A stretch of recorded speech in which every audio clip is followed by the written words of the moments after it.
तुम्ही तीच वाट बघत आहे कौशिक बोलत आहे. कारण एवढंच व्यासपीठ राहिलंय आता जगाच्या पाठीवर या प्रतितलावर एवढंच एक व्यासपीठ आहे की सगळ्या जाती धर्माचे लोक गुन्ह्या गोविंदाने नांदतात. इथं जातीवाद आणायचाच नाही. तिकडे ते दुसरे व्यासपीठ लय मोठे.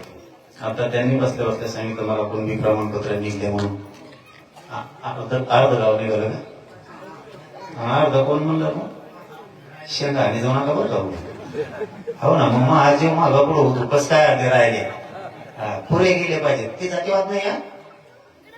आरक्षण हे जातीवाद नाही. गरिबाच्या लेकराला धर्म काय सांगतो? जिथं अन्याय अत्याचार होईल तिथं धर्म उभा राहतो. देव धर्म सुद्धा आपल्याला तेच सांगते की अन्याय अत्याचार सहन नाही करायचा. जनाच्या कल्याणासाठी सप्ताह मोठमोठाले यज्ञ होत आहेत. मग जनाच्या कल्याणासाठीच आरक्षण. तो जातीवाद नाही. जातीवाद कशाला म्हणायचं? या जातीला त्या जातीच्या अंगावर जायचं आणि कापाकापी करायची.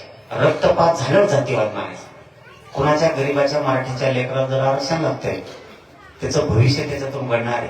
त्याचे लेखबाळ नोकरीला लागणारे मोठा अधिकारी होणारे ते कुटुंब सुखी होणारे ते समाज सुखी होणारे त्याला जातीवाद नाही म्हणून. म्हणून आरक्षण मागणं जातीवाद नाही. राहिलेला सुद्धा आपण घेणार आहे. आरक्षण एकच विषय आपल्या पुढे नाहीये. आपले पोरं व्यवसाय करत गेले पाहिजे. आपण जगाच्या प्रवाहाप्रमाणे चाललं पाहिजे. आता शिक्षण असे महाग झाले. बाप आहे आपले किती कष्ट करणार आहेत करून करून. फीसलाच पैसे पुरत नाहीयेत इतके पैसे आहेत. आणि आपले आई बाप रात्रंदिवस कष्ट करून आपले लेकरं बाळ नोकरी लागले पाहिजे सुखी समाधानी राहिले पाहिजे त्याच्यासाठी कष्ट करतात. आणि लेकराला जर 5-10 रुपये कमी पडले ना तर आपल्या माई बापा आपल्याला माई सुद्धा नसते 50 लोकांच्या दार झिजवते 10-20 हजारासाठी पण आपल्याला कमी पडू देत नाही. आणि ते जर आरक्षणातून 1% म्हटलं तर लेकरं आपले जनावर ढोळासारखे रडतात. त्याचा 1% नंबर होतो. विचारू बघा ज्याचे पोरं पोरी शिकतात ना त्यांना फक्त लेकरा जवळ घेऊन बसायला आणि विचारा आरक्षणाची काय गरज आहे. तुम्हाला ते लेकरं सांगते ना आरक्षणाची काय किंमत आहे.